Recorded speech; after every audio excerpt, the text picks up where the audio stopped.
So on 314 PTU O, there's an O. We're up to O. I'm having fun with this. There was a glitch where I just fell out of an elevator into the space, and I thought about making this like different topics, but it occurred to me this would be pretty damn cool to be able to have like an escape tunnel inside a future space station. Because you know they're going to have them. They're going to have like these corporate habitations or even entire stations that are player owned, you know, years and years from now. But I thought it would be so cool. Obviously, there's no hatch or anything, but PTUO has an elevator glitch, a really bad one. I don't know if it wasn't loading or whatever. I'm on the USA PTU, on PTUO, and just having some fun with this.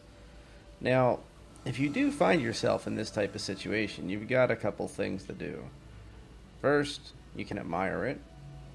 Second, you can post it to the issue council, which is always helpful. And third, you can finally just backspace out of this. Because one of the things they haven't really addressed yet is the issue of getting back into a station once you're outside. So this is actually pretty cool. Because I found myself over at Amphibious Stream Station, which is actually not too... It's not a massive station, even though they have those big, you know, docking things. I think they're for docking. And just like every other station, the loading areas are different locations. You probably aren't going to be right next door to a strip. Now, what's funny about this is right through there is where the ASOP terminals are. That guy must be shy. And that's where you spawn your ship. You get into the elevators, and then the elevators basically, essentially, high-speed bullet train you through the station to where you need to be. Over there is where the burrito stand is, or whatever kind of food that is. I forget which one it is. So, it got me thinking. It's like, well, maybe there's a hangar nearby this. And sure enough, I see one. I'm not quite sure if this is going to let me in, but I'm going to try to get over there, just for the heck of it. There is no pads right here, which is what I'd really want. Let me double check. Right above my head, there might be pads, and then everybody's going to be like, you fool, there was pads. There was salvation there all along, and you didn't even know it. Ha ha ha. But, no, there's not. Okay.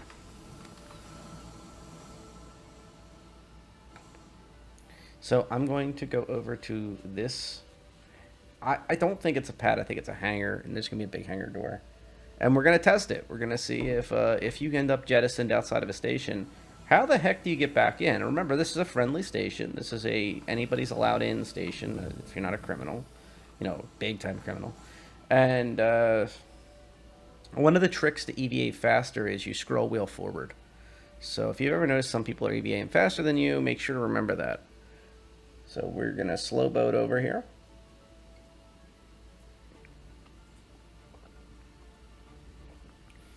And we're going to have fun. As you get closer to the pad or the hangar or whatever it is, you're going to want to scroll wheel back. And I mean like really close, because your thrusters are pretty weak. And because you don't want to come into this full speed, you could take an injury. Another thing to remember is the pad has a gravitational pull to it, I guess is for lack of a better term. So these type of pads will drag you down to them. So I like to aim like below them as I get closer and closer, and then go in from there. Actually, no, cruise control doesn't work. I just hit C, like as if I was in a ship, to see if that would work. So I'm scroll wheeling down, and then my character's going to gently fall onto the pad, likely. Or not. This may not even be an active hangar. I don't know. This may be a cargo, a cargo style hangar. They do have those. There was talk in the dev chats, in recent dev chats, about how if you don't have medical facilities on board your ship, you would have to bring someone to a large station. And in the Chris Roberts Sandy interview, Chris Roberts mentions that there will be a lot of medical facilities online for 3.15 and beyond, And as we continue, we'll have more and more of those at the larger stations and at the large landing zones, like we're talking about, like the big ones, like New Babbage and Lorville, Area 18. You know, the have Orison, the heavy hitters. They all have, serious medical facilities, but the stations will have them too. And that's kind of an interesting thing if they're going to have these medical elevators that was spoken about during the recent patch discussion that covered medical gameplay and quite a few other things like drugs and how they affect the player and how to give people stims and how that's going to completely change. There's a great collab I did with Ash if you want to check that out. But for now, all I'm doing is I'm trying to think of a use case for this. Because once inventory is in, you're going to need to get the hell into these stations. And I went by a major point I showed you over there. It was the window right where you do the ASOP terminal. And the answer, I guess, is these really far out there ones. So I'm going to try this as my last chance, and that'll be it.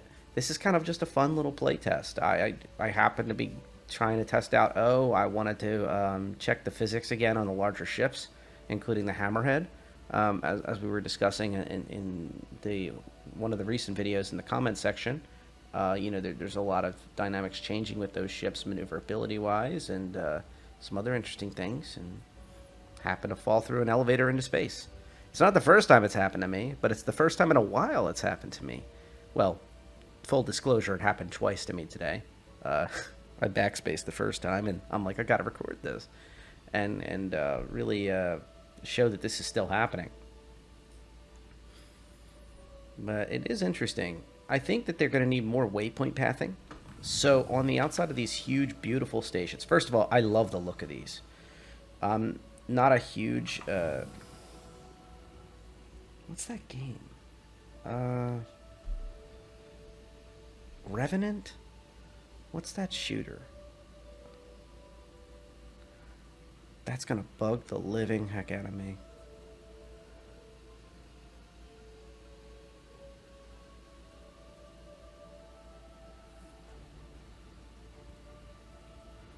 But anyway, sorry.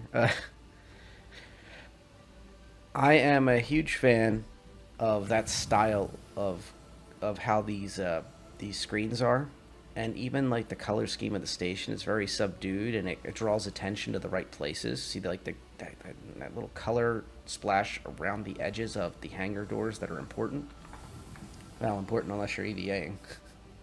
And even like where the lights are strategically put. For the most part, I like it. I think they could use a few more lights inside those hangar doors. But... also, I'm a fan of the fact I still have oxygen and enough thrust to be able to move around here. Now, let me see what's going on here. I see a ship over there. Okay, I don't think I'm going to be hit by a ship, so we're doing good.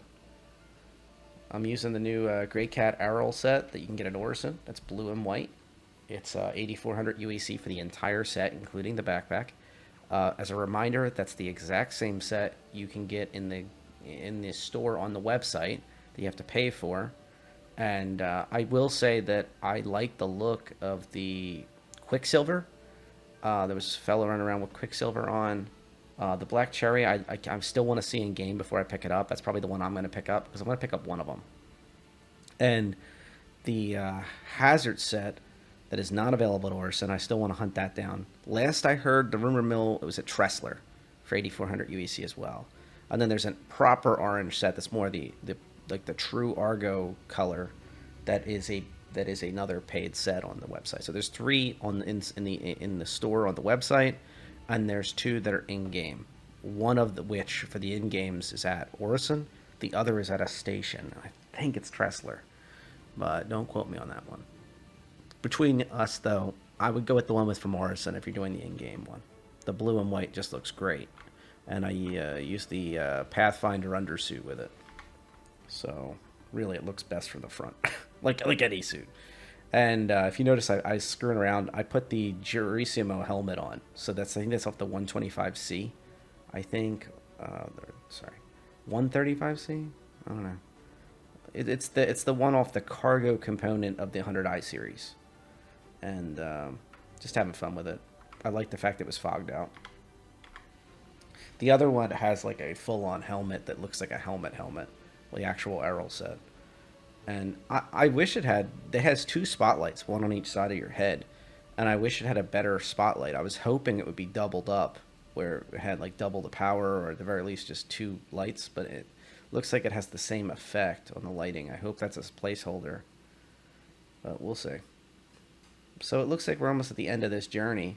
And yeah, I figured I'd share this. This is just a little, I don't know, little extra video about what we can talk about here, though, is that EVAing is going to be critical to the job, and I just, these stations are massive. They're going to need like the equivalent of a vehicle drop-off location. I used the U word of a specific company before, and I got some hate for it. I don't know which one people prefer, but they're going to need like the equivalent of a vehicle stand of some sort for people that are dropping off friends and people that are getting paid to drop you off, if that makes any sense. Whatever you want to draw from that, whatever you like.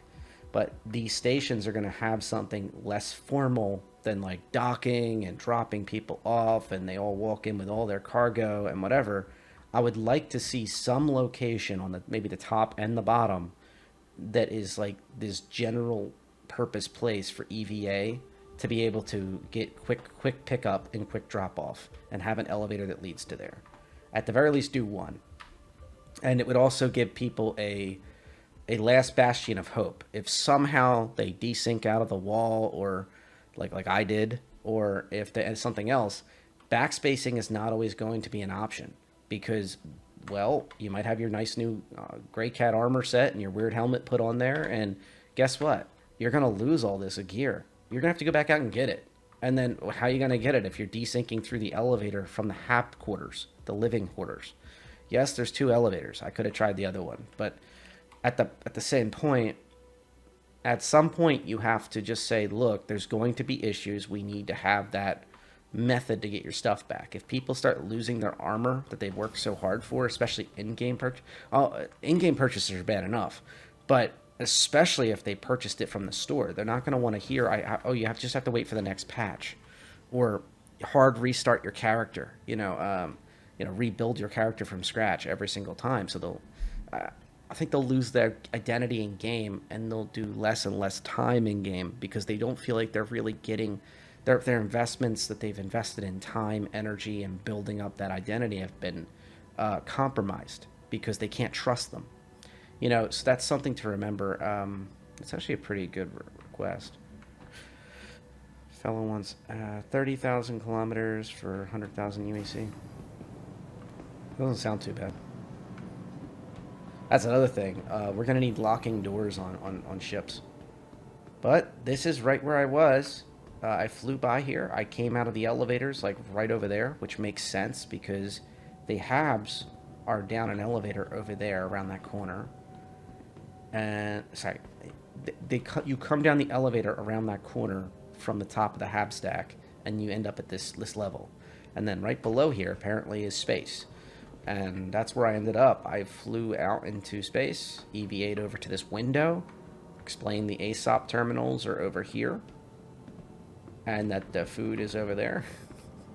It was a burrito stand. I just couldn't see it from the window. Hey, you're going to have to add some extra burrito stand areas.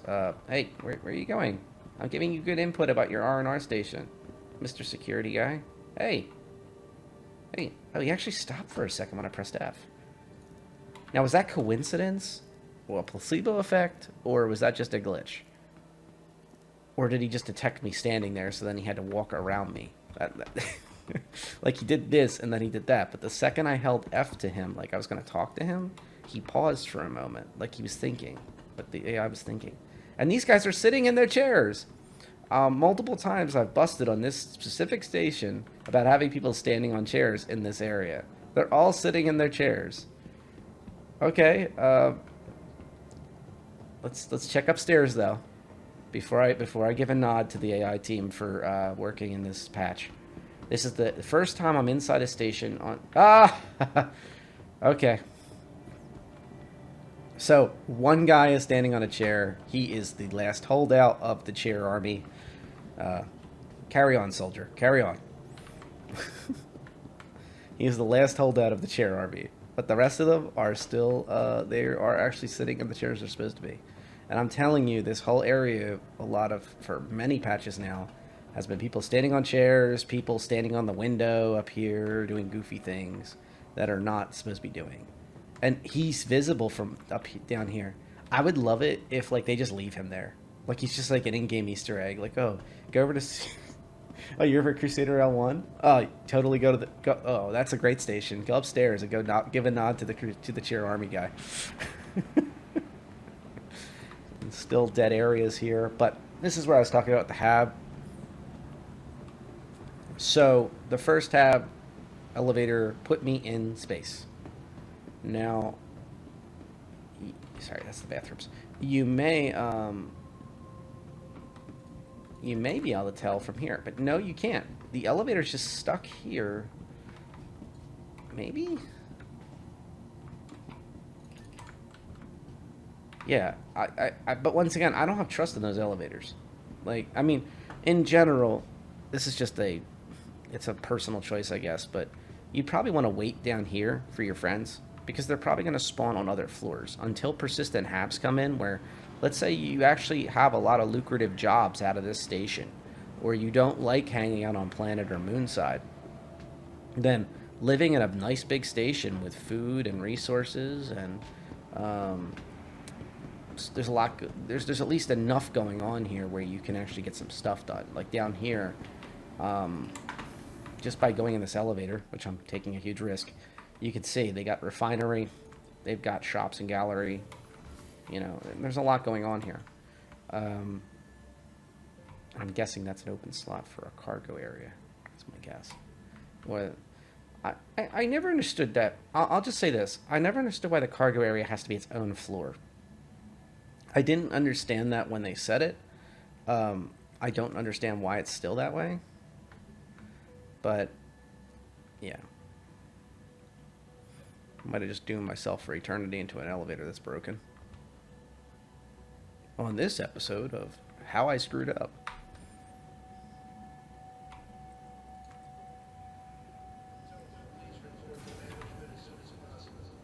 Nope. Just a really long distance away, apparently.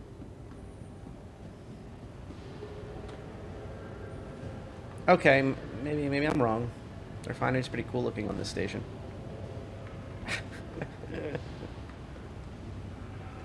So, I had images of something a little smaller, to say the least. And then, speaking of lighting, look at this. Look at the reflective surfaces here. Nice. When you know where your lighting's coming from, when you know what you're providing. So like this is an ongoing animation cycle, right? In the exact same place every time. And there's no changes. It's not like, oh, a player came in with, I was about to say Arcanor. Wrong game.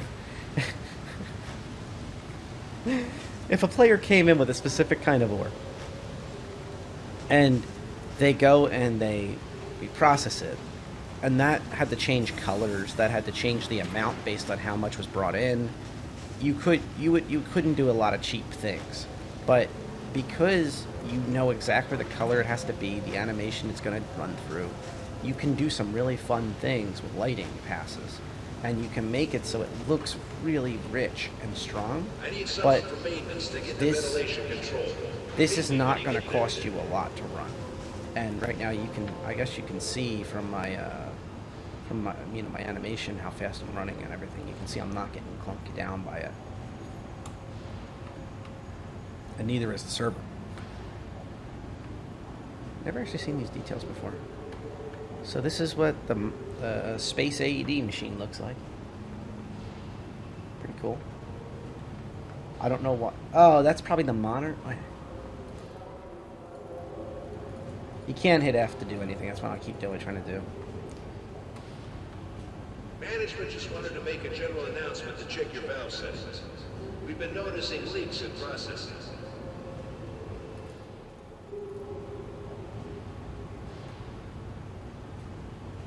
Huh.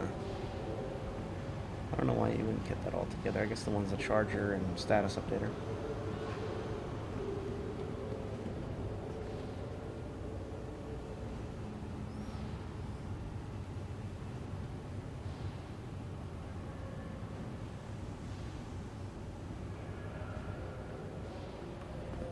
Pretty cool, pretty cool.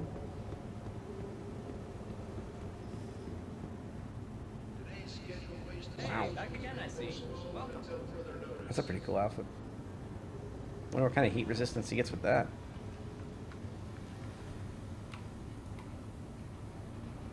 Industrial cleaner and gloves and chemical cleaners. Rock analysis. Oh, periodic table. Hello there. He was so positive a moment ago, and now you can see he's like, kind of like, it is. I guess his resting face just looks miserable. Like, that's I mean, he does work in a refinery. It's probably pretty hot in here. And he is wearing long sleeves. I guess they're space protective sleeves. I don't know. Oh, they got water. Got energy bars. There's the Pembroke armor. This is a heat armor. So, what's interesting to me about this Pembroke stuff is that it exists, first of all. That's about it. I think over time, they're going to have to like have different sets that do this type of management of your internal temps better. It's pretty cool, those jackets. They know their market. See anything you like? There's the torch attachment. This is going to become more and more important. So in FPS gameplay especially, there's going to be locks you have to cut in the future. Pieces of a ship you might have to cut open in order to gain access or gain entry to different rooms in the ship. So there will be at least one player of your team defending or attacking that will likely have one of these cutters on them. And yes, I said defenders as well, because if somebody hacks your ship and gets a hold of the security system and locks you out of a room, you're going to want to be able to cut your way back into that room, right? So, you know, those type of tools will be in your arsenal. And in order for them to be in your arsenal, the group of you will want to have at least one person have that tool. Here's the mining tool I picked up. I did not bother with the oxy tool because it's not being used yet. That's why I didn't bother. Pink quick flares. We've Gloves. got a few new items in, so make sure to check them out. Not just any gloves. Fingerless gloves. You up the cool factor by so much. Oh, here's a little display. I can learn what I'm talking about. So, Aphorite, jewel crystal prized for its multi-hued tones. Hadonite, a crystal oscillator sought out for its extremely high frequency vibrations, which makes it useful in various applications. We've got a pretty good selection. I love everything about this. I know this isn't brand new content, but it is to me. I've been in the refinery. I've never been this far back into the refinery. Dull vine, a dull green gemstone that is used decoratively, but can be used in industrial purposes thanks to its resistance to weathering and high density. Nice. Please tell me there's more. Here's a toolkit. I want that toolkit. I know it looks like, well, it doesn't. I was about to say a specific store, but it does not look like the cheapy store. That looks like just below Snap-on quality. That's pretty well polished there. Oh, I love mini sledges. I want that so much. And keep the spade. Nice grinder right there. I love that it looks like one of those little 18 or 20 volt jobs that we have nowadays, and you see the little laser warning. So it's a cutter designed to work with. Anything you like? Well, I like your cutter here that looks like it's designed to work with concretes and metals. That's pretty cool. It's a really sweet looking thing there. How much are the extra blades for it, I wonder, though? And let's see what the heck this thing is. Power Gen #1, Power Gen 02. Oh, is this just a battery charger? Is that what this is? I'm pretty sure this is just a battery charger for this thing. Or a welder. I mean, but without any of the parts. Like maybe you connect, you know, alligator clips to these things or something. Like an old school futuristic arc welder. Like really old school. Let's see, gun test, SAF, power, DVR, MIS, G1, G2. So there's two power generation stations inside this thing. And these latches, I would suspect that they have some method of like increasing the power level for 1 and 2 independently, so you can use gloves while you're using this device.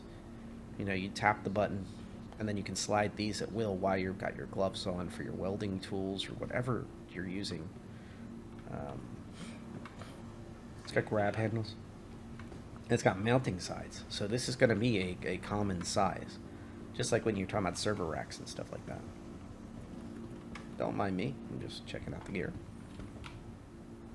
Here's a close-up of the tool set. Pretty cool socket set. And steel cable, I guess. Steel cable and a really fancy spindle. Sure. Usually people throw the spindles out.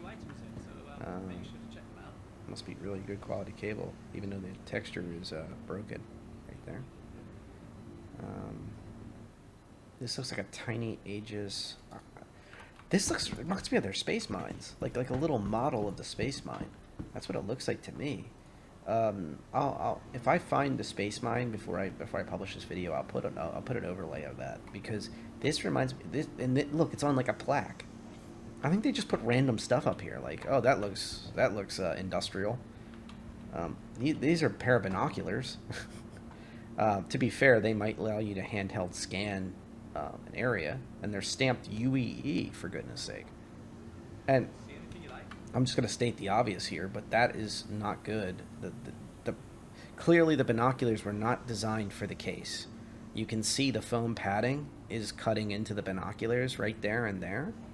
And on the back the back is okay. But, well, no, it's not. That cuts in there and there. And then the top, they should have at least chopped out this piece of the foam. I mean, come on. You should have went in a blender for like a few minutes and just chopped this up a little bit. And then hopefully, just hope the textures looked okay. At least do something. Come on. But that case does not match those binos. Probably the binoculars were sitting on the table, and somebody came through and was like, that doesn't look like a big enough thing, and it's not display worthy enough. So let's put that inside a case. I know we have a case that kind of fits them. Here it is. But somebody accidentally made the foam insert that's different. And I'm very curious what's usually in this case, because the foam insert on top does not match the bottom. So I'm guessing these would be smaller. Maybe they're batteries. Very thin, narrow batteries designed to work whatever the device on the bottom is. That would securely stow flat. And usually with the Pelican cases and other kinds of cases like that, the foam goes all the way up to the edge, and it goes all the way to the edge here, so the items don't shift around at all, and there's no room for extra air. And usually also there's a release on them, which this does not have. There would usually be a release somewhere on the box to allow pressure that is built up when you get to atmosphere, like when you're in flight, for example, to exit the case. The little bit of air that's in there would be able to exhale and inhale, so to speak. It releases all that. It exhales, basically. The case breathes out. So the case doesn't pop. And then you secure it down. It's not a bad looking case, though. I mean, it's pretty cool. It's probably a space case or something. Who knows? But, yeah. I like that they have these. These are my 3 new favorite things to say. And I know I'm probably mispronouncing them. Aphorite, Hadonite, and Dolvine. And also, just because I really like making my future self have to do work. Oh, that's so cool. Full on work. I'll try to put in a picture that these reminded me of the Smithsonian Natural History Museum down in Washington, D.C. It's a free museum alongside a bunch of other free museums in the National Mall. And I recommend to folks to go down there if you ever find yourself in Washington. It's a great couple days. Even if you only have a single day to run through them, there's quite a lot of content in there and they're all free. So you can walk between them, and when it's safe to do so, I'd recommend it. Not advocating anything one way or another, but They are pretty cool. Let's see. Mining module, gray cat. So these mining modules were like these buffs they added a while ago. They're meant to give you like certain advantages, and they're expendable. Over time, they fail. See the uses 5 thing down here? So you got to really know your stuff and know exactly what you're mining to really want to use those. You know, crystals are another thing you got to do a lot of research on. And honestly, I would do the crystals first before any other stuff. These are always good, med pens. Stow the goddamn med pen. Those look like oxy pens, like for oxygen. Yep.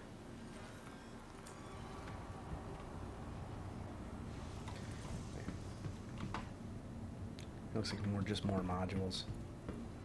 But yeah, so that reminded me of that a lot. That was kind of cool. Hi, good to have you back. Finding everything all right? So you can rent the Grey Cat ROC. Heck, you can even rent it for 30 days for 42K. I mean, I wouldn't do that. I would rent it for, well, a week. That's perfect. So a couple box runs, 3-4 box runs, and you'd have enough, give or take. I mean, maybe slightly more work. But 12K for a whole week with the ROC. If you can't make back 12K in a week with an ROC, you're not playing the game. You're just not. That thing is a monster at making cash. Prospector's a little more iffy. Yes, you can clear real money with the Prospector. Ignore the way it looks. It would look normal when you rent it. But the Prospector, I would recommend probably 3 days.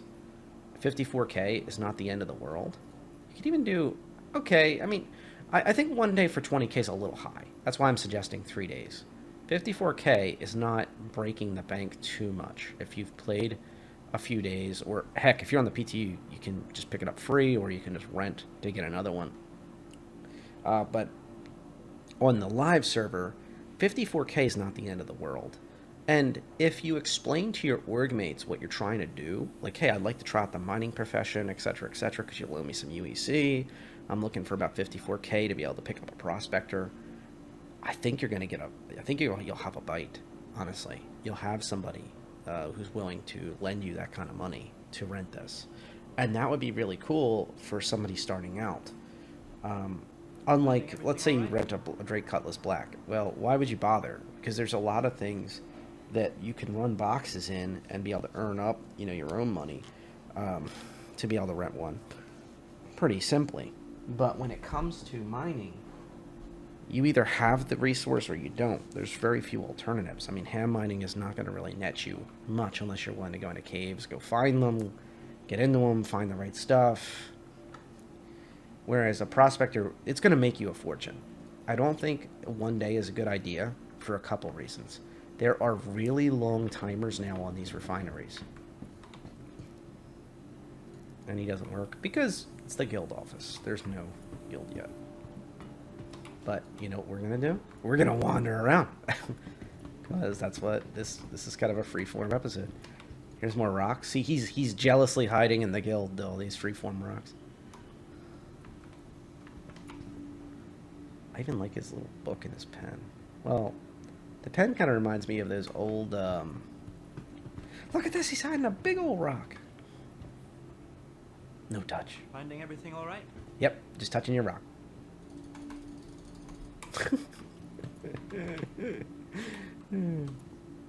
Okay, he's got a tape gun. Oh my god, you got all this cool stuff back here.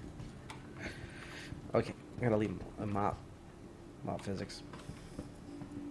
Okay, so aside from wanting that get up, I'm pretty done with this place.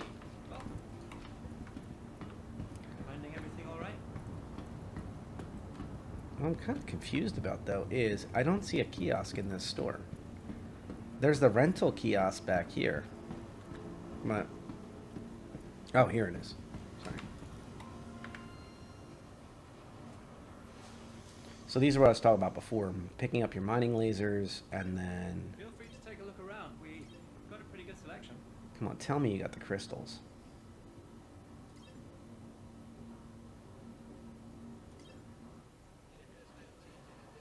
Have they just renamed crystals mining modules? I mean, that's possible. It's possible.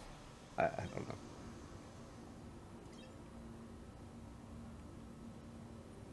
These things are what I always think about when it comes to mining lasers. Like, I mean, some of these can be super expensive.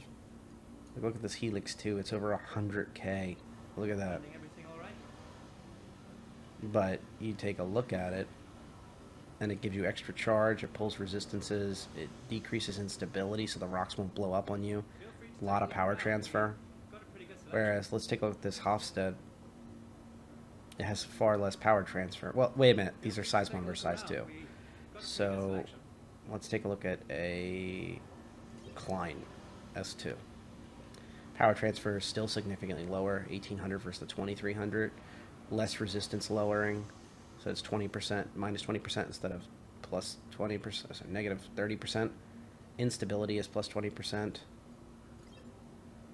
where instability is negative 30%, resistance is negative 30, is 10%, and all charge rates plus 20%. An optimal charge window size is plus 15%, which means there's less.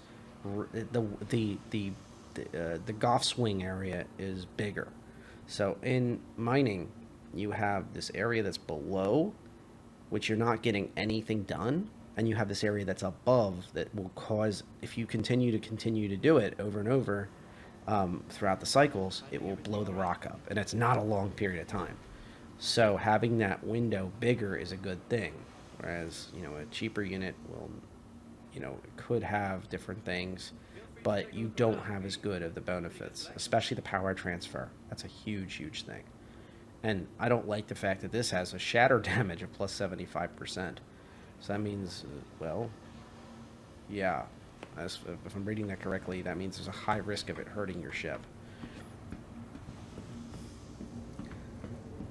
If those rocks hit Finding you. everything all right? But then again, I'm not an expert miner. Anybody want to weigh in on the comments about what the best size 1 and size 2 lasers are? That would be actually really cool. So this is the part I'm familiar with, is their actual refinery. This guy never... Finding everything all right? Man, they're also the same thing. You pick your ship off of here.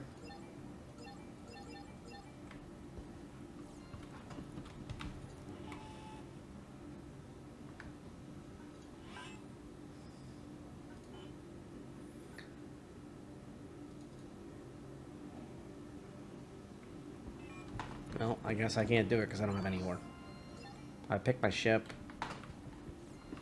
get over there, and refine. At least I think that's how it went.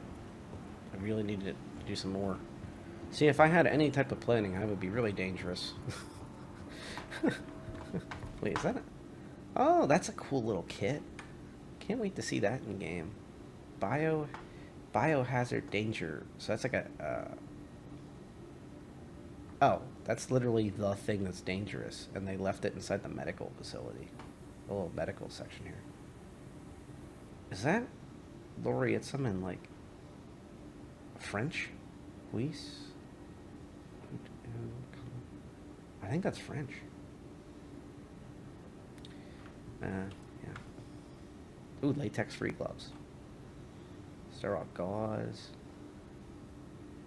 I was about to point out that you can't have sterile gauze if it's sitting out, but they seem to be in these packagings that allow you to rip them open when you need them. It's a nice little touch. Actual medical drop bag. Cool. And one of the things I desperately want us to be able to buy for divisions and for other content creating work, these damn lights.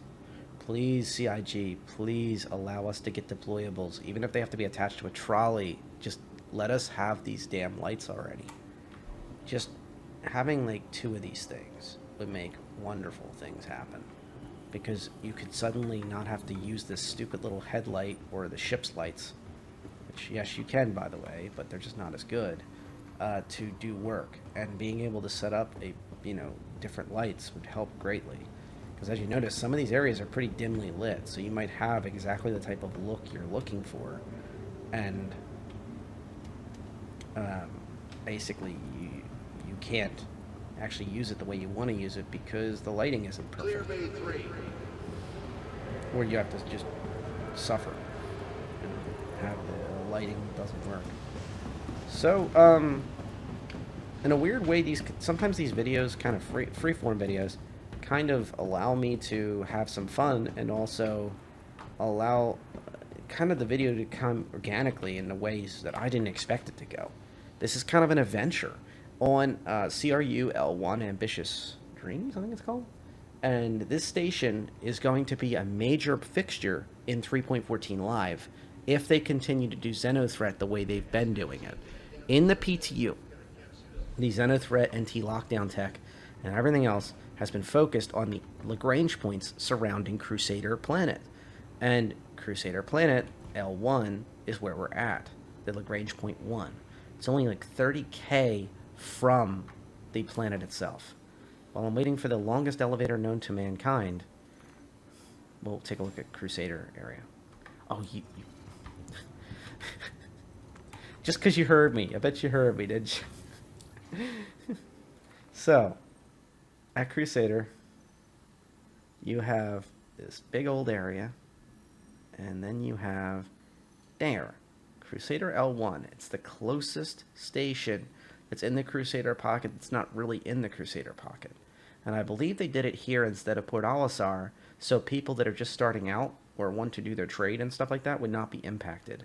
Because one of the big reasons that this lockdown setup is called lockdown is because if the pirates are able to get a foothold, they are going to disable whole stations from the quantum system. You will not be able to quantum into these stations. So being able to do these at stations that are, I'll just say it, less important is going to be valuable. Hi, welcome. And making sure it's a full-fledged station. Oh, that's so cool back there.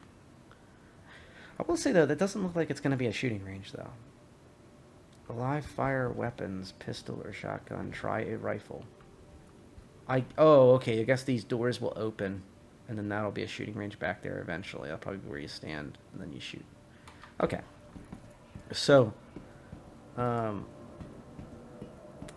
yeah, so this station, if it's one of the main sites for Xenothreat technology to be tried out, it will need to be very well stocked. And I'm looking at these Gallerias and I'm seeing opening soon. You know, let's take stock. We have a shooting range. A gun store. We have a refinery downstairs. You know, on the elevator system. You have a food place, the burrito shop, over near your front door, and they should have more in the Galleria. You have a bar, so this is a cool spot to form up at. I will say the bars aren't very organic, though. One of my big complaints with the Gallerias is these bars would be far better suited to be right next to the ASOP terminals. You know that giant window that we EVA'd past? That giant window that's right next to the ASOP terminals that's like a Galleria. Imagine if this bar was on the second floor of that area. So this light's there, the little symbol's there, you walk up those steps, and then the music starts, only when you're up there. You know, fancy new directional music technology, just like it is here. When I stand outside this room, I can't hear it. But I go up those steps, go up those 2 sets of steps, and I'm upstairs, and now I'm in a bar atmosphere. And you could even cage off the window so you can still see outside into space and see when your friends are getting there, or see what the latest action is with the Xeno BS and all those evil people, whether you like them or not, in whatever side you don't like, CDF or Xeno folks. And, you know, you're hanging out and there's random players, let's say. These are NPCs, but let's say, you know, I could see that actually being used. And then, hey, you know, you get the message. CDF Dooley here. Time to get out there. Time to get shaken. Everybody suddenly goes in their Moby glasses. They hit their contracts. They accept. Or they just bother to hit the bracket button. The left bracket button right next to P. And they all run down. And then, bam, they're over at the ASOP terminal. And getting in the elevators to jump on their ships. That means this would get used. That means that this would be content that would actually be really a cool place to hang out, form up. Hey, I'm thinking of doing a mission. Are you over at CRU-L1 still? Yeah. I'll form up. Yo, meet me in the bar. And that's it. Like, that would be perfect for this. As it stands, I don't see these being used that often except by RP players and, I don't know, informal gatherings that want to be private, want to be off the beaten track. Because I just don't see these as that commonly used. I think of games like Crimecraft, of all things, as a game I played years ago. And that game had attempted to have this open world mixed with instance gameplay. You're a very positive guy. He's like, what? Don't worry, I'm not bothering you. Have a good one, bro. Uh, um, and in Crimecraft, they attempted to do open world with instance based, and it didn't work well. The instance was the real action, and people just wandered around to buy extra ammunition and armors and upgrade kits and whatever at the tiny little stores they had available. And basically, there was like player stores, but what I'm getting to is there was player nightclubs that were literally only used for their missions, if they even had any left. And the unfortunate side effect was, and the bizarre thing was, the developers responded to like nobody using the nightclubs by building out the nightclubs more and adding VIP rooms that cost this in-game money called gold bars that you mostly had to buy with out-game money unless you were like super competitive player. And it was like this really weird experience. Like, why would somebody bother to waste their gold bars on this if it's not even being used? And you went and did all this work to make this really crazy world nightclub experience, in the game where people are walking around with like body armor and weapons. I don't know if I don't think you had the gun out in the open world, but it just didn't feel right. And this game, Welcome to. Never mind. I like this guy. You got a lot of personality there, but god dang it. It would have been cool to be able to ask him how's it going, or, how'd you get here, or something. Here's the trading and shipping console. So maybe haulers and traders might once in a while use different things. Maybe. Like if there was an admin office here instead. But this is just parts, like Quantum Bay. And then also, if you're transiting, these are waiting seats meant to get on the Genesis Starliners. So you would book a travel, probably through this, or with this fella. And then you would sit here and you'd chat with him, and he'd have great stories to tell you. He's a man of many words. And then you'd finally get on the ship and you'd fly away and be transported to another destination. But no authorized personnel, no smoking, little Big Benny's vending machines, cool. This would probably be where most people would hang out waiting for their Genesis Starliner if he kept talking like that, just saying, hey, how you doing? And repeating himself over and over, like all these NPCs are doing, really. But the armor here's good. The weapons over there for small arms is good. The tools down in the refinery are good. I do wish they had the tractor beam on display, because that's going to be important for this mission. So that's something to keep in mind. I should have checked the kiosk downstairs to see if that had the tractor beam attachment. You can pay your fines here if you accidentally bump into somebody or purposely bump into somebody. Here's your admin office for your trading and shipping and dropping off boxes. Okay. Alright, I'm starting to see a little bit here. And it's about to jump, but it's not that type of stairwell.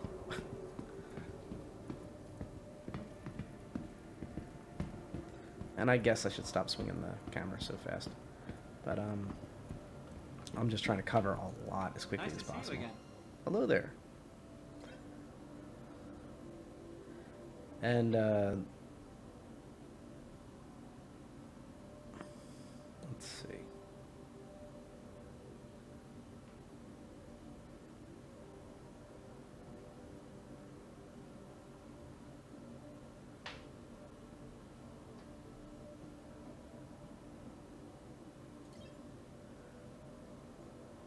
The reason I'm looking in a weapons store for a specific attachment is because a lot of times they have other things in here that you wouldn't expect.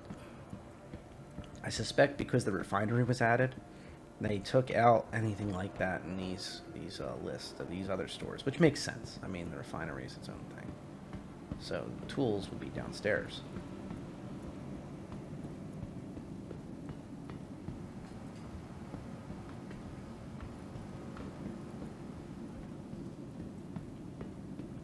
By the way, that Citizens Are Watching poster, it looks like it's out of like 1984. Reminds me a lot of Loreville, more than what I'd expect to see over here in Crusader Pocket.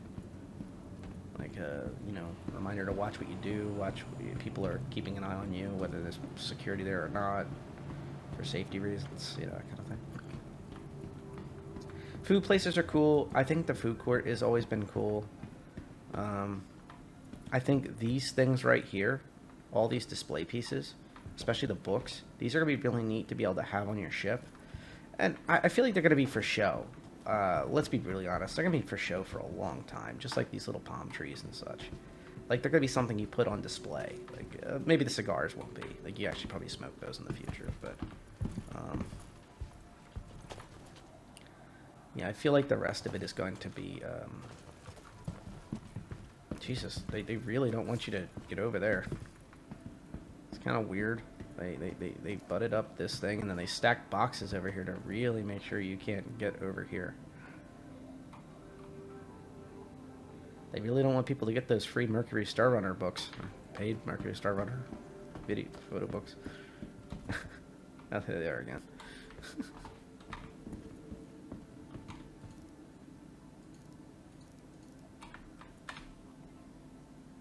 This is my favorite one.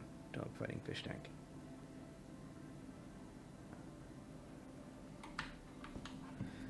But I actually really like the look of this, but I feel like there's not a lot obviously going on here. Another burrito bar like you have downstairs in the ASOP terminal area. Ready, attention. Oh, you're not information, soldier. Disregard him. Carry on. So, yes, I'm picking on the AI a little bit. This is not an area that people commonly go to. As Chris Roberts, during the him and Sandy interview, he explained that there was a... He explained that the AIs kind of boot in and boot out. They stream in and stream out. And they're working on getting the AIs correct. But, like, they don't know what to do, basically, when they're being streamed in and streamed out. It takes them a couple seconds to load in. And, ooh.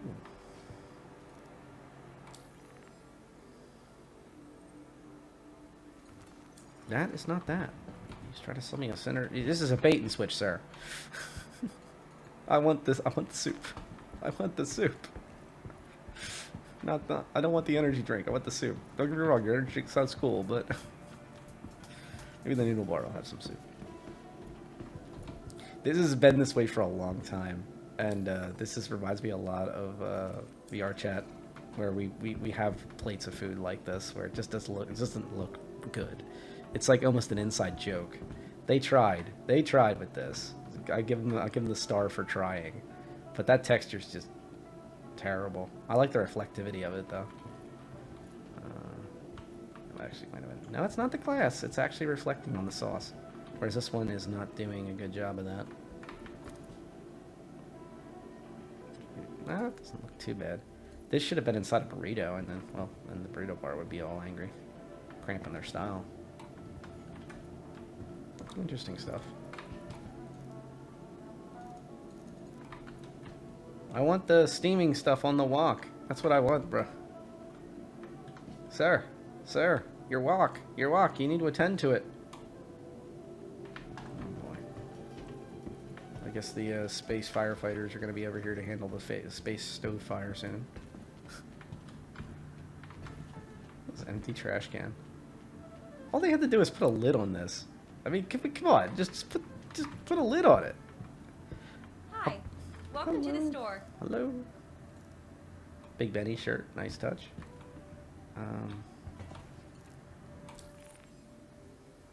More drinks, not food. In fact, empty boxes, sitting right in front of the cash register. Fish tank, all fogged out, and weird colored, but fish tank.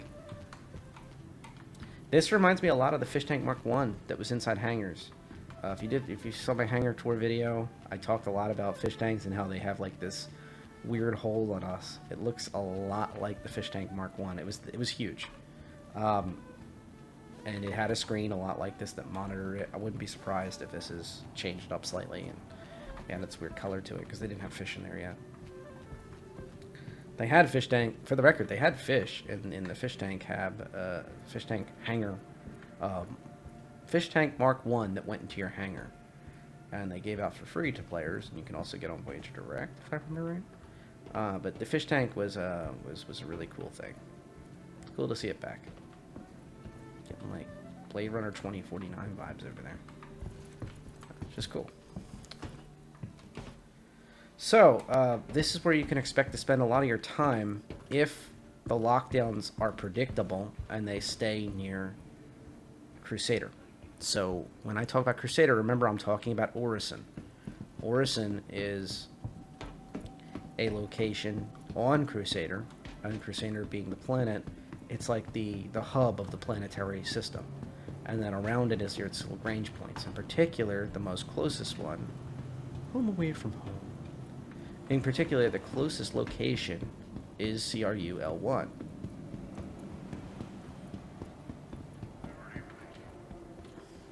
So, I'm just going to pretend I did that on purpose. I think sometimes you got to trust your memory sometimes, because if you asked me to describe how to get back to the elevators, I wouldn't have got it. But for some reason, somehow, I was able to memorize that. Like, it's just, I don't know. Maybe spending too many years in dungeons, in RuneScape, in Terra, in BDO. Well, BDO just got dungeons, actually. But in Diablo, maybe it's weird. Final Fantasy. Maybe it's rewired my brain. You know, I'm very good at finding way through dungeons. And yes, the Galleria is a dungeon of sorts. We're gonna check the Refinery, and then I'm gonna wrap this up. This impromptu tour of Crusader L1, which is really what everyone's gonna call it. I think it's called Ambitious Dream Station, but that's just weird. Please report to management. Think over how many medical facilities they have. They must have accents 24/7, especially with literal, like, metal falling out of the sky here. Man, that's almost... It's almost wallpaper worthy there.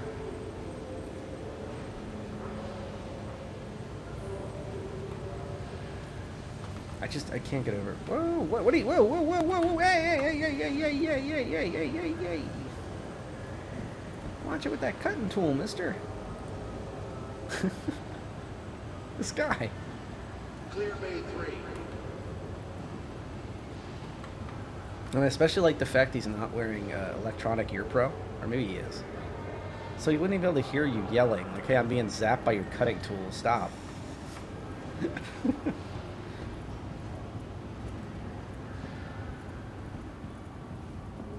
This truly is a day. No wonder they're walking around in those space suits, those heat suits. You got other guys shooting cutting tools all the way across the entire platform, right down the lane, with nobody calling safety on them. Everything all right? Okay, so let's go back to the kiosk, which, even though it says clothing, is not really clothing. It's all sorts of different things. Day 1. There's that Pembroke armor set I talked about. You can look at its carrying capacity, 146k. It is not modular, though, like the Arrow set is from Grey Cat.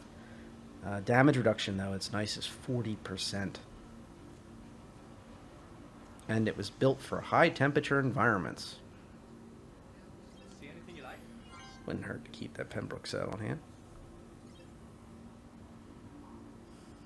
There it is. So, they do have the tractor beam attachment for the multi-tool. And you would be able to pick your multi-tool up here, too. Never hurts to buy more. Because if you die with it, you might drop it. So, you heard it from me, or whatever you prefer. I'd pick up like 3 of these tractor beam attachments, and I'd pick up like 3 of these multi-tools. They are cheap as heck. So, I mean, 485 UEC for the multi-tool, 320 for the tractor beam attachment. Just for the heck of it, it's only 245. I'll pick up one of the torches, although I don't think there's any gameplay for them yet. I think they said there was one mission that could use it, but yeah. I'll pick up 2 more of those mining attachments too, so I have at least 3 of those. So I've got the mining attachments, I've got the tractor beams, I've got 3 multi-tools. Life is good. Even if you just pick up the bare minimum, I'd recommend picking up 3 multi-tools, 485 UEC each, picking up 3 of the tractor beams that are 320 UEC each, and picking up the orbit mining attachment, at least one of those for 365 UEC. That would give you and the cutting attachment's 245 if you really want to do everything. That would give you everything you could possibly want with the upcoming patch when it comes to the box moving missions, and you'd also have mining tools on hand if you decide you want to try your hand at hand mining, or if you are more nefarious in nature, you could find you can use that same multi-tool with the ore mining attachment if you right-click, and you can find different things in the cave that are worth a lot. So if you're not seeing expensive stuff, nobody's going to be mining it. So you either want to go to another part of the cave or go to another entirely different cave to find the expensive stuff. I don't trust these guys with these lasers. Could we get a fire marshal down to decom? Yeah, send the fire guy next to that guy. They're cooking with the wok. He's also got questionable food. Looks like it's well done. But I think that, man, look at that detail. And then the fire ruins it, but still, the detail is really good. So that's something I think that is worth talking about, is just the heat splashes and everything you can see in the air. It's cool. Management just wanted to make a general announcement to check your valve settings. We've been noticing leaks in processes. So, with with those attachments, you will be able to do a lot of different things. And like I said before, even people that have no interest in mining, you should always carry at least one attachment for that. So you can, in a pinch, be able to mine, and also you can scan the rocks and see if they're valuable or not. If you walk into a mine and you see very expensive rocks that are not mined, well, nobody's in there. And if you walk into a mine immediately and you don't see expensive rocks, you're going to have to go deeper if you want to find out if anybody's in there or not. You know, so that's just a very simple little tip. Sorry out there for the miners. I had to say it. You know, but I think this game's going to have something for everyone, and that 3.14 is laying the scaffolding for a lot of other things. And I think that the Xenothreat and the lockdowns in general will be a huge success as long as they're not done for like the playtest for like an hour or two. And we did it a Saturday and a Sunday, for example, this time around, which seemed like it was what they wanted to do the weekend before, but they had huge Dysnc hits, so they weren't able to complete the testing. The testing seemed to go well this weekend. We'll find out more as we get in deeper into this week with the discussions the devs put out, and that's kind of where we're at right now. We're kind of in this limbo state to find out just how. Wow. Okay. We're kind of in a limbo state to find out just how close we are to 3.14. We'll have to see. And I think it's all a matter of just how polished 3.14 needs to be considered ready. And that's something I think that only CIG development teams can answer, is how, and Roberts and the pillars above them, when is good, and when can we switch over to micropatches or whole iterative patches like 3.14.1 or a hotfix patch a day or two in.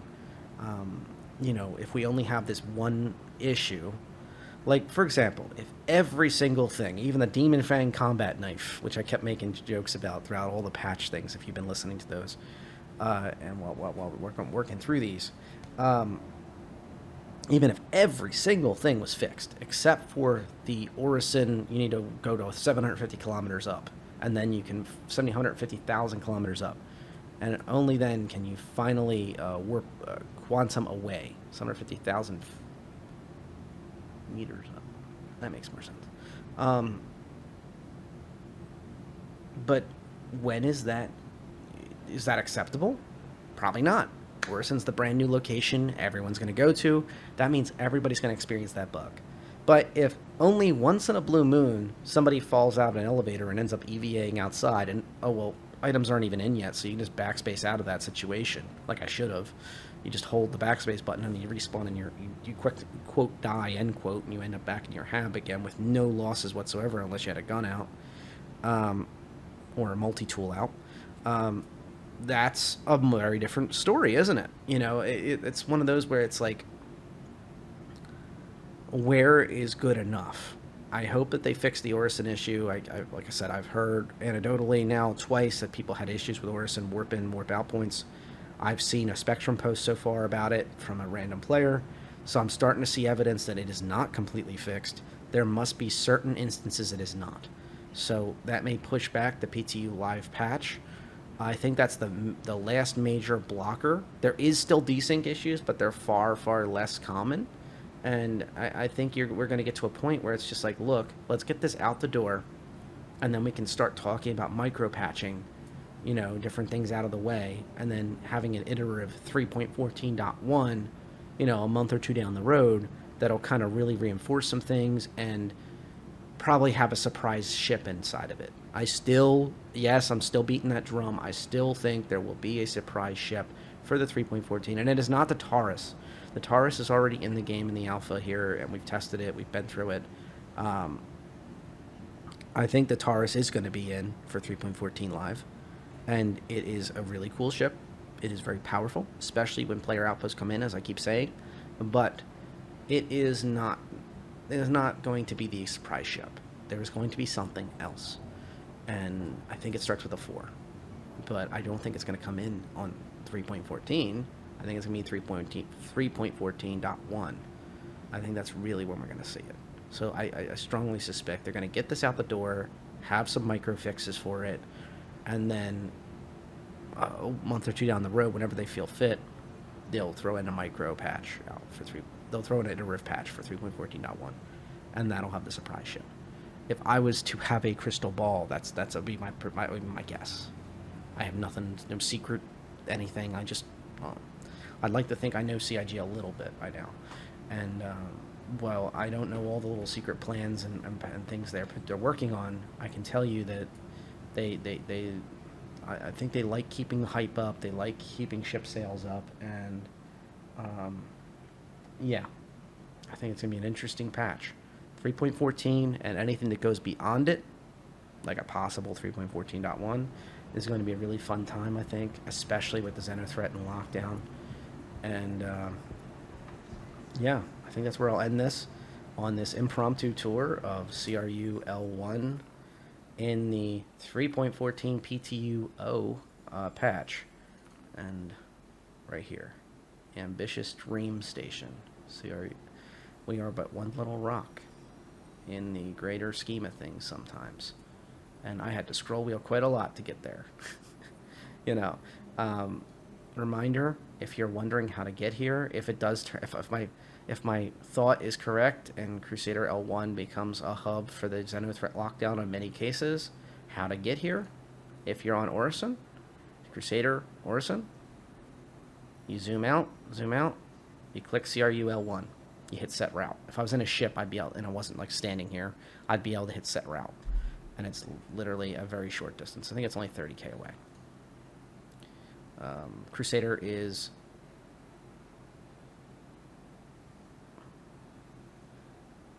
1.9 million kilometers, actually. So, sorry, not 30k. But it's close. It's very close. You could easily get here in a very small ship. I don't think that was a coincidence. I think anything equipped with a quantum drive, for the most part, that has any reasonable size quantum drive, even a Pisces or something, could easily get here with a ton of fuel to spare. And I don't think that was a coincidence. Oh, and now that we're kind of in an overtime, I'm kind of having fun with this a little bit. This is what I was talking about with the bar. So, this right here. I think you could come up these steps and it'd be like real seedy, right? You'd come through this doorway right here. and it's like a lot like Cyberpunk 2077, where like you come through and there's like people standing there and they're giving you like the one-severs. There's a guy holding a wrench. Look at this wrench, it's just free floating. Instead of free floating, there's a guy here just like chilling with a wrench. Like, doesn't make any sense, but you can clearly tell he's like the impromptu bouncer that's quietly getting paid under the table with free drinks and some cash under the table. And you just come up and he's just chilling there, like giving you the nod, like, don't mess around. I know you, you know. You come up the steps, there's a guy coming out, you know. You go up to the top of the steps and they're like, what's going on up here? And there's a whole bar just hanging out. And the bar would be like U-shaped, so you would have like this whole area here would be for bar. So this guy would be just chilling there with his drink, leaning over the side, checking out all the action outside, seeing what's going on, if his ride's here yet. You know, if there's Xeno stuff's happening. You know, and that EVA area, that'd be really cool to have visible from here, dare I say it. Above, I guess below. Have like land people here and they walk over and they jump in the elevator. That'd be so cool. And then you obviously this is a bar area. And he's staying. Chair Army Man, General. They need to put like Generalissimo above him, like General, the chair Army General right here. He needs to stay. So these chairs are permanently here, even if it becomes a bar. But aside from Chair Army Man, nobody else stands on chairs anymore. The drink machines can stay if they really want to. But you're going to have to get up because there's going to be a pool table here. Look, you're going to have to get up. Hey, you. Yeah. Okay. At least I won the staring contest. But anyway, these chairs would be gone. I guess the machines would have to go. There could be like vending machines here, an arcade machines, or you know, a pool table or something. And then up here would be the bar start. Up here, maybe some tables up against the wall too. And leave this to remind you where you're at. But the actual bar atmosphere would be really cool. And then over here, you could have normal tables for like a proper get together. Like, so players that are all together that want to hang out and get their food on and everything else, maybe have like a crash table. So like just like a table where like they can just walk up and dump all their resources. And there's a door here so you can rent the room. So inside of here, you would walk up, cut this over a little bit if you have to, but I don't want to get into station geometry. So I'd leave it alone. Where you'd come up, though, and there would be a door right here, maybe. Like cut a little area out here. So you'd walk up, and there would be a door here. It stopped here. Or make it here so it's less awkward for people. You know, they're inside the room. You walk in after you get accepted, you know, because you're in the org or you're in the party or whatever it is, and that booked the room, whether it's an org or party that booked it. You walk in, and there's crash tables all around. These pipes are covered by a wall, you know, or, you know, something that kind of vaguely lets you know there's industrial stuff, but it's not quite so visible. So, you know, they try to dress it up with a little bit. You can still see out right here. This is all still visible, whether it be probably a window. And then it still has the industrial aesthetic. Maybe even still keep this floor. Or at least, once again, it would look really cool if it, like, they attempted to spruce it up a little bit for this rental room.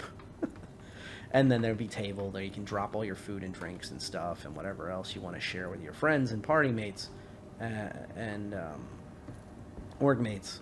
It could also be used for nefarious purposes. Like, you could rig up all your gear, like you could have weapon stashes and other stuff. Obviously, this is still an armistice zone, but I think it would just be a really cool effect, you know, to have that type of experience and have that area to form up. And then this would be like your, not just a bar, but this would be like a looking for group type of situation up here. Because this is a nice hangout. Every players will gravitate towards this location. If this area is under lockdown and there's nowhere to go anyway, unless you have a group to play with, you can come up here, find your action. And if you're not interested in the bar or the private party org location, then you're downstairs, and this is your normal looking for group type area. So that's kind of where I see this. Like, this area here could really be something special, where it's like the form up for everything. And that sign needs to be everywhere around here. Upstairs, reminding you where you're at. On that wall, while you're walking through to security, reminding you where you're at. Over here, on both sides of it, You know, like you need to make it so the new players and players that are like every station starts looking alike, even though they have the modularity and devs talked about how they change up things on purpose just to make them feel a little different and new.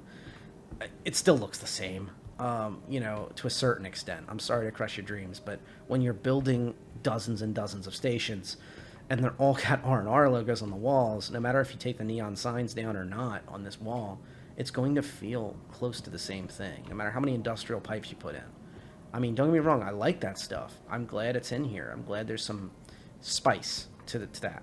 But you need to put the name of the dang station on a lot of places. Like, even anywhere the R&R logo is, they should have this name load in below it.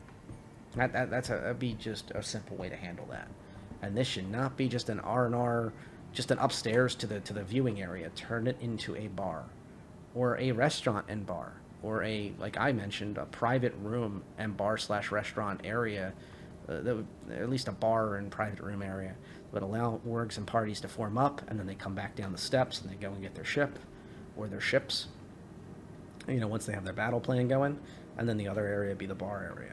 And I could even picture like gameplay where there's a spy. He walks past the bar, he walks past the guy, he slips this guy, 10 UEC or something, or 100 UEC, hey, and he sneaks in. He's not supposed to be here. He's wanted by everybody. And he just kind of wanders in, and oh shit, does that guy know me? No, he's not part of that party. He's not part of that org. Okay, she's not either. And then they go and they're trying to listen in and see what's going on. And as this group goes to leave their private room, this person who's now just standing at the bar, all right, 1, 2, 3, 4, they're literally watching them go down the steps. All right, he jumps on Discord or in-game comms or whatever, and goes,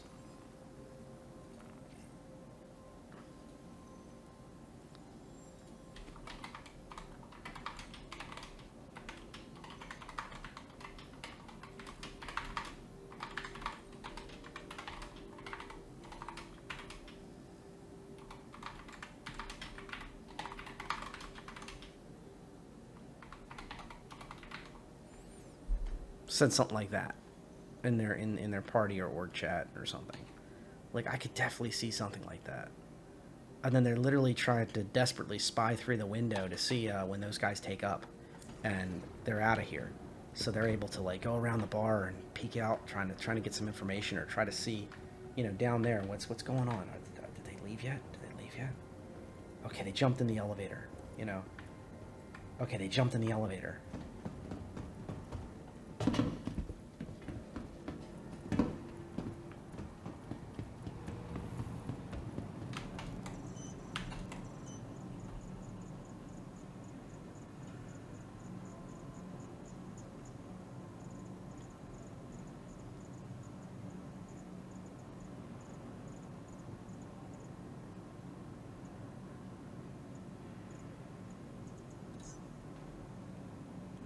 And they grab their Hornet Ghost.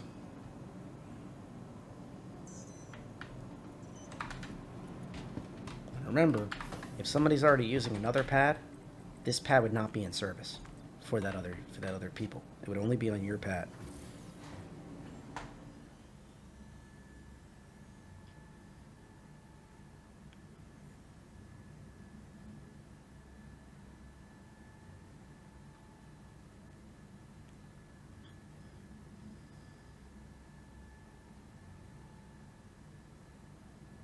Oh God, I hope I get there. I need to know where they're going. Are they going to hit our base? Are they going to hit us? That's, once again, in this scenario, I've attempted to make an exciting scenario, an example of emergent gameplay of when these servers start actually getting populated, and if they're built for that emergent gameplay. And hopefully the ladder doesn't kill you in the process.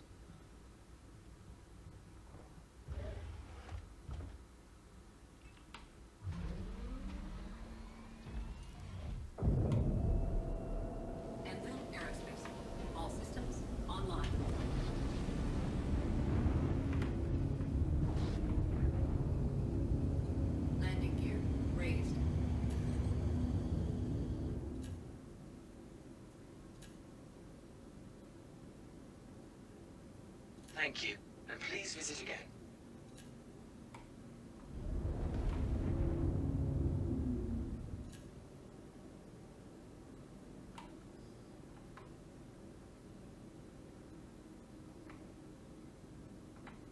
So at the top of my screen here, this is heat.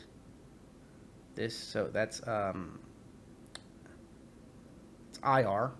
This is EM, electromagnetic radiation I'm emitting. This is heat radiation I'm emitting. And this is right here is like the actual visual spectrum I'm emitting.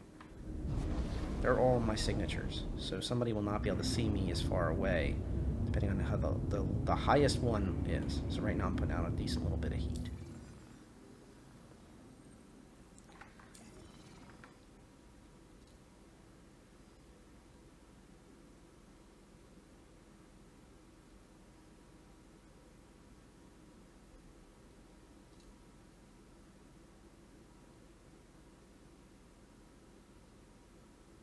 I really hate how some of these patches disable your stuff or reset your settings. Although in this case, I think it's my own fault. I haven't looked in a long time for some of my settings.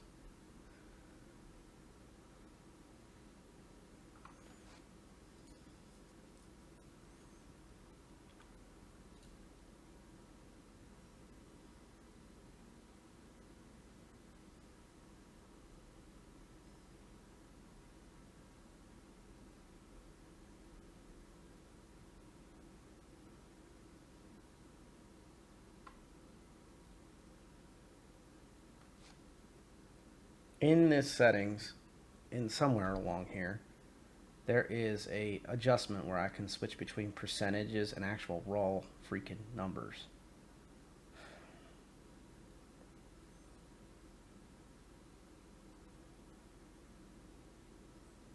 I'm trying to see if I can quickly see it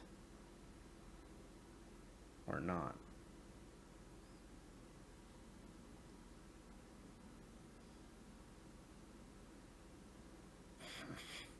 We'll see.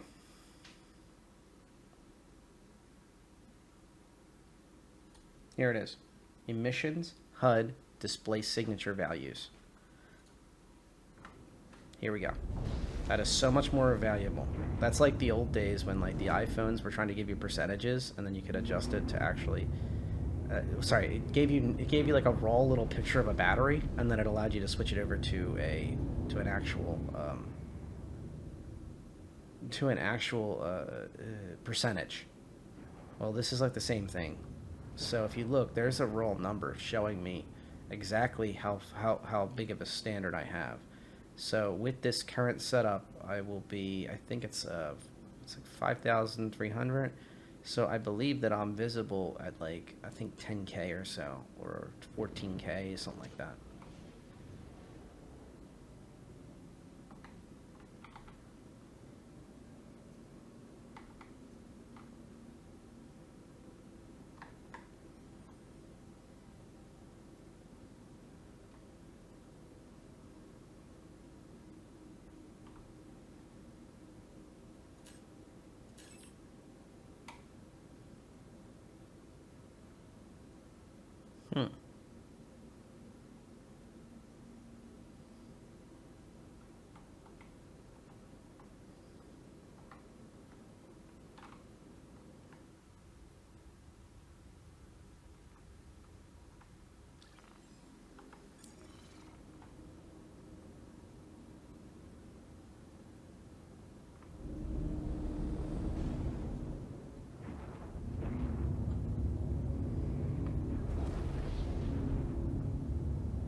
No, explain why I couldn't pick it up on scan. Well, couldn't target it. You see the automated guns around the station protecting it. Pretty dang big. They look like tank turrets.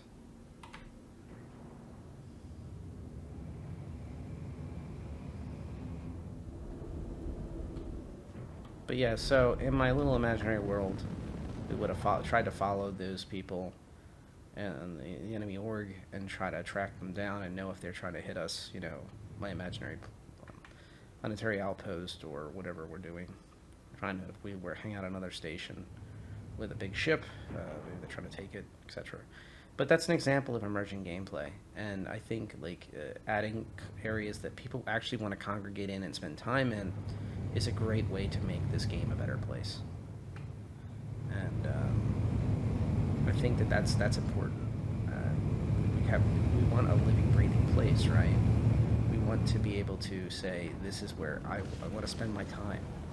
You know, I literally made this whole adventure out of just exploring this station, and I hope you all enjoy that, and I hope you do yourself too. You know, really explore these worlds they're creating. That's what every one of these little places is. This is just one Lagrange point by itself on a single station with an asteroid belt around it and a big old refinery. And there was a lot of threads we could have went down. We could have talked about how refineries really need to get buffed, to be honest. They need to speed up their action a little bit because it really takes a long time for refineries to do their work. I think the first load of your day, they should have it where it speeds it up a little bit or gives you a priority of some sort versus somebody's like 15th load or something they put in there, you know, in the span of a 48-hour period or something, for a new player to be able to get a little cut of cash so they can pay the rental off of their prospector or their ROC or something like that. If they manage to truck it all the way back here, they really deserve that because the ROC would have been used on the moon. But at the same time, I think in general, there's a lot of system work that is going to be starting to get into the changes iteratively. Like they're already in. This is not initial work.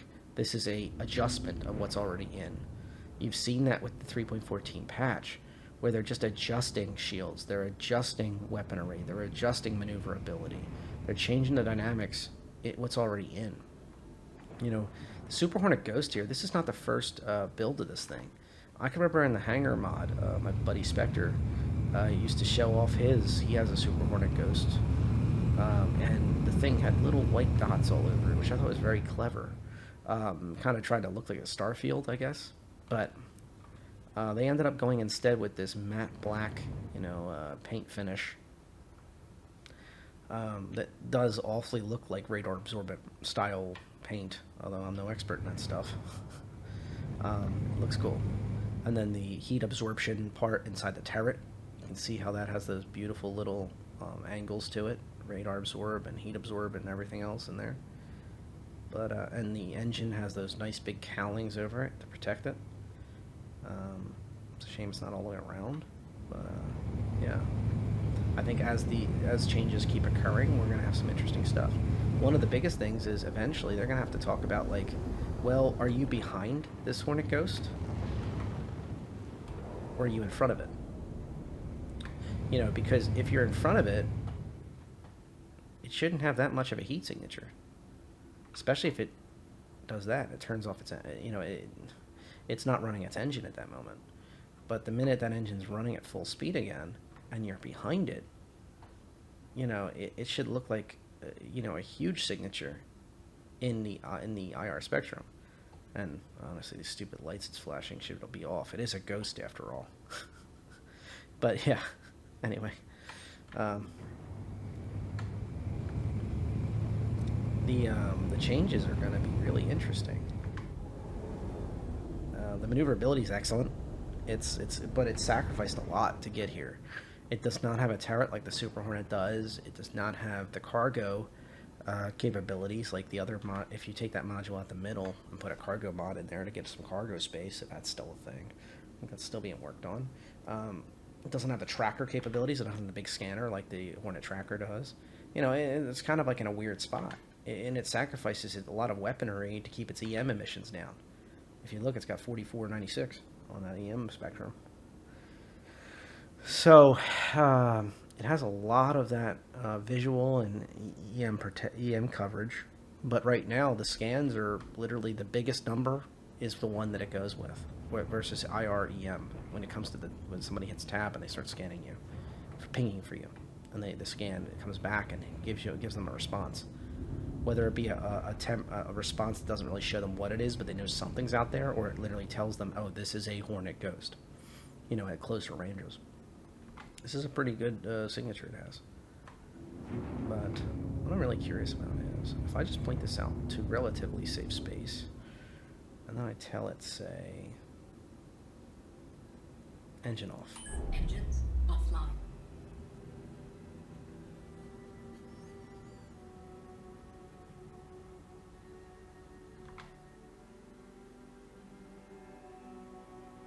What does it do?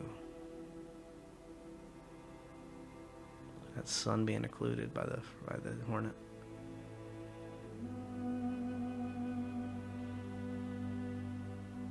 I resisted the urge to start humming Lion King. But slowly but surely that IR number's going down.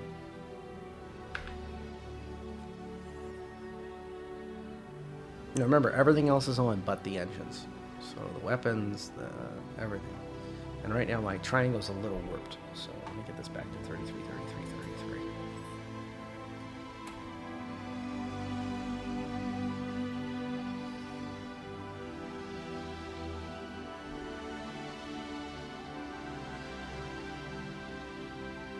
I have a strong suspicion it's going to hit the EM threshold or below it. So with the engines off, that heat signature, i.e. the IR signature, should be below 4393 for the EM. I have a strong suspicion of that. It's just going to take some time. So if you're wondering, that's probably the number to beat.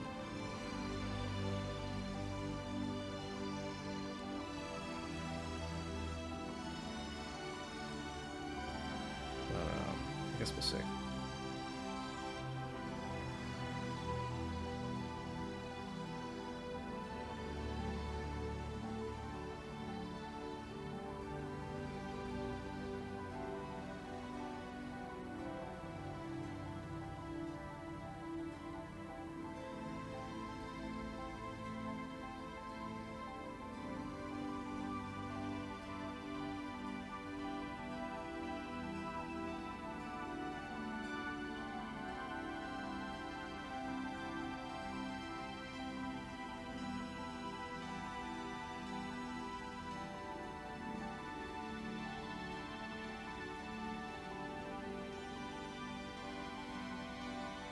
Come on, come on, come on. Maybe I can overclock the coolers. And really get this running properly, maybe. Because this is taking a while.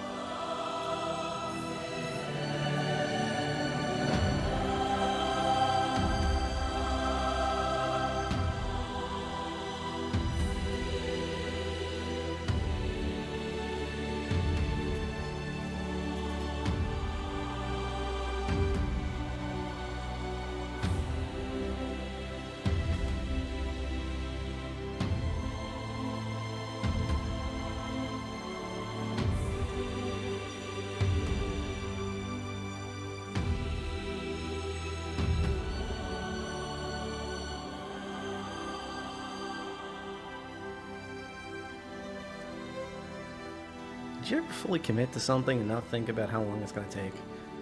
I'm feeling that way right now. Picturing my 420, my poor 2800 RTX just sitting there going, why am I rendering endless space? And very little else.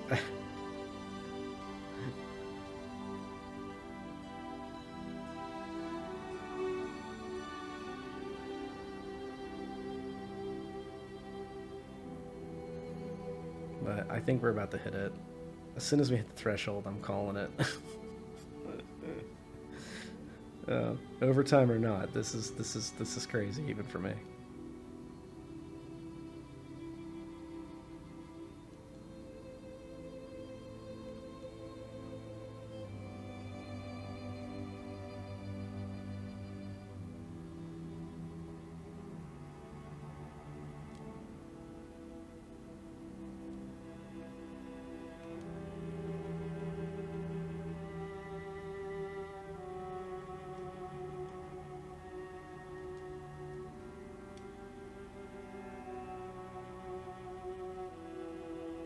We're almost there.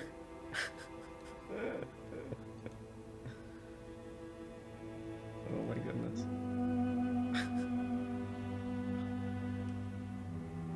43, 38. Yes! We passed it.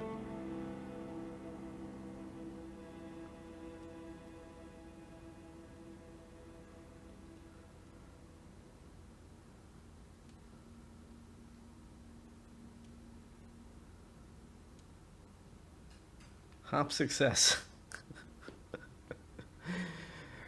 You've seen it here. Probably not first, but at least for me, it was a first. I was able to confirm that it is not. It's not stymied in heat. It is stymied in the IR signature, and sorry, your EM signature. And in your EM signature, we can do something really silly here. We can turn all these wonderful things off.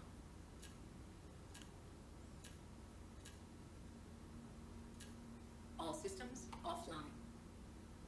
Engines power low. Weapons system power low. Shields power low. That was weird. But I knew this ahead of time. The EM signature will drop to 0 if you power everything offline. So we are now a space rock. In full view of the station, by the way. So everybody's going to be like, why is there a painted black Hornet sitting outside the station? Just chill it out there. Do it, nothing. Don't mind me. Don't mind us. So I am not going to wait another 3,000, 2,500 or something time to watch this thing go down.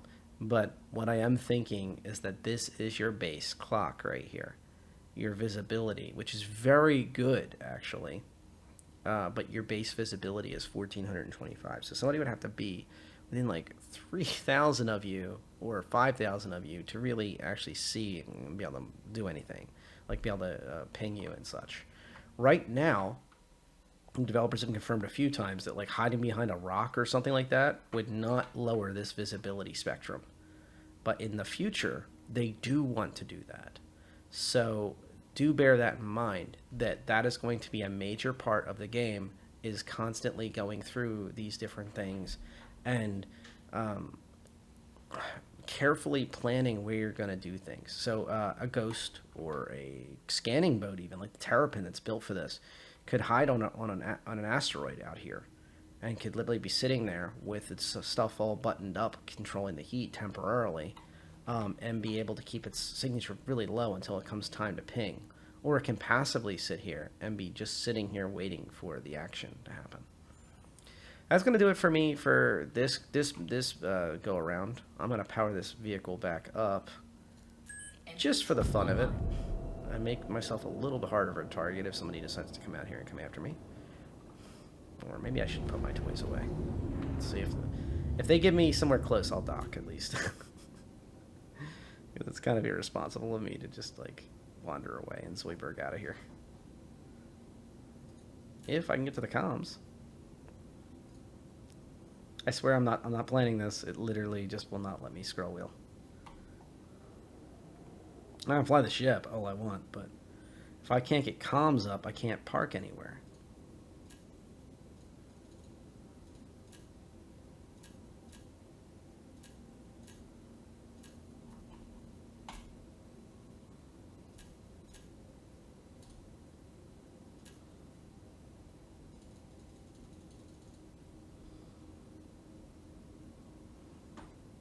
Well, can't dock.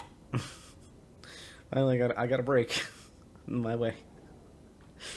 That'll do it for me for this one. Stay safe, everyone. You'll probably see this in the afternoon, and you'll understand why once you finally watch the end if you stuck around, because the overtime is quite long, and that means longer rendering.